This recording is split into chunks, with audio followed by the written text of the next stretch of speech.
সেজন্য অনেক যুবক যুবতী আমাদের ভাই বোনদের মাথায় বসে আছে, মারা ভালোবাসে বাবারা ভালোবাসে না। আমি শ্রদ্ধার সাথে বলি, মারাও ভালোবাসে বাবারাও ভালোবাসে। মায়ের ভালোবাসা মায়ের মতো, বাবার ভালোবাসা বাবার মতো।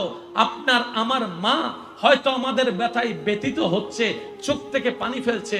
বাবারা তো পুরুষের জাত, চোখের পানি তো মানায় না, ছোট্টবেলা থেকে শিখানো হয়েছে। কথা বলেন ঠিক কিনা? পুরুষের চোখে পানি মানায় না, ছোট্টবেলা থেকে শিখানো সেই বাক্য তাদের মাথায় বসে আছে। বাবারা তো কান্না করতে পারে না, সমাজের মানুষ হাসবে, পুরুষ হয়ে কিভাবে তুমি কান্না করো। হয়তো কান্নার মাধ্যমে ভালোবাসা দেখাতে পারে না, কিন্তু আপনি একটু খেয়াল করে দেখেন, সকালবেলা চাকরিতে চলে যাচ্ছে, এটাই তো সন্তানের ভালোবাসার বহিঃপ্রকাশ। বলেন না সুবহানাল্লাহ। রোদের নিচে দাঁড়ায় কাজ করছে বাবা, এই উত্তপ্ত গরম রোদের মধ্যে টাকা কামানোর জন্য, সন্তানের মুখে খাবার তুলে দেওয়ার জন্য, এটাই তো বাবার ভালোবাসা। ঠেলা গাড়ি টানছে বাবার ভালোবাসা, ভ্যান গাড়ি টানছে বাবার ভালোবাসা। বয়সে কভার করে না, শক্তি কভার করে না, তারপরও রিকশা চালাচ্ছে বৃষ্টিতে ভিজে, রোদে শুকিয়ে, এটাই তো বাবাদের ভালোবাসা। দেশ ছেড়ে প্রবাসে চলে গিয়েছে, এটাই তো বাবাদের ভালোবাসা।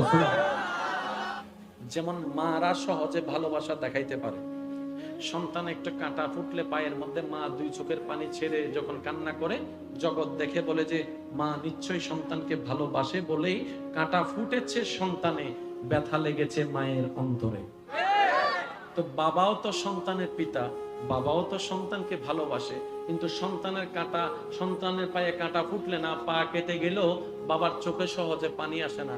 তার মানে তো এটা নয় যে বাবারা ভালোবাসে না, ভালোবাসে।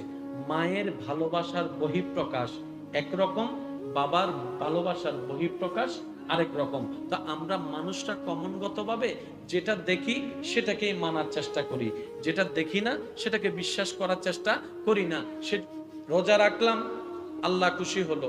হজ করলাম, আল্লাহ খুশি হলো। যাকাত দিলাম, আল্লাহ খুশি হলো।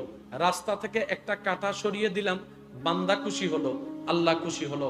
ক্ষুধার্তকে খাওয়ালাম, বান্দা খুশি হলো, আল্লাহ খুশি হলো। তৃষ্ণার্তকে পানি পান করালাম, বান্দা খুশি হলো, আল্লাহ খুশি হলো। সুবহানাল্লাহ। আরেকটু জোরে বলেন না সুবহানাল্লাহ। স্বামী হিসেবে যখন স্ত্রীর মাথায় হাত বুলাই দিলাম, বান্দা খুশি হলো, আল্লাহ খুশি হলো। স্ত্রী হিসেবে যখন স্বামীর হক আদায় করার সর্বোচ্চ চেষ্টা করলাম, বান্দা খুশি হলো, আল্লাহ খুশি হলো। ছোট ভাই হিসেবে যখন বড় ভাইকে একটু শ্রদ্ধা করলাম, বান্দা খুশি হলো, আল্লাহ খুশি হয়ে গেল। বড় ভাই হিসেবে যখন ছোট ভাইকে বট গাছের মতো ছায়া দিয়ে রাখলাম, বান্দা খুশি হলো, আল্লাহ খুশি হয়ে গেল। সুবহানাল্লাহ। ব্যবসা করার সময় যখন এক নাম্বারকে এক নাম্বার বলে যখন বিক্রি করলাম, বান্দা যখন শর্টটা পেল, বান্দা খুশি হলো, আল্লাহ খুশি হয়ে গেল। বান্দা খুশি হলো, আল্লাহ খুশি হয়ে গেল। রাগের প্রতিশোধ নেওয়ার ক্ষমতা থাকার পরও ক্ষমা করে দিলাম, বান্দা খুশি হলো, আল্লাহ খুশি হয়ে গেল। দুই ভাবে পেলাম, একটা বান্দা করলো ডাইরেক্ট আল্লাহ খুশি হলো, আর একটা বান্দা করলো আরেক বান্দা খুশি হওয়ার মাধ্যমে আল্লাহ খুশি হলো। যেটা আল্লাহ খুশি হলো ডাইরেক্ট, সেটাকে আমরা বলি হকুল্লাহ, আর যেটা বান্দা খুশি হওয়ার মাধ্যমে আল্লাহ খুশি হলো, এটাকে বলা হয় হকুল ইবাদ। ওরাও তো রবের বান্দা, আমরাও তো রবের বান্দা। এবার জগৎ জিজ্ঞেস করে, সূর্য তো তখনও ছিল যখন ফেরাউন নদীর মধ্যে নীল নদে ডুবছে।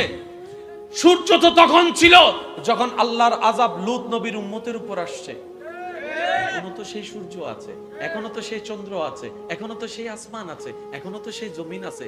সমস্ত সৃষ্টি রবের কাছে ফরিয়াদ করছে, মওলা আগের যুগের গুলাও বান্দা, এগুলাও তোমার বান্দা, কিন্তু আগের যুগের গুলা যত গুনাহগার ছিল এর চাইতে আরো 10 গুণ বেশি এই 2023 সালের এই গুনাহগার গুলাই বেশি গুনাহ করে। কারণ আগের যুগে ফেসবুক, ইউটিউব, ইন্টারনেট ছিল না, গুনাহ করাটা কঠিন ছিল।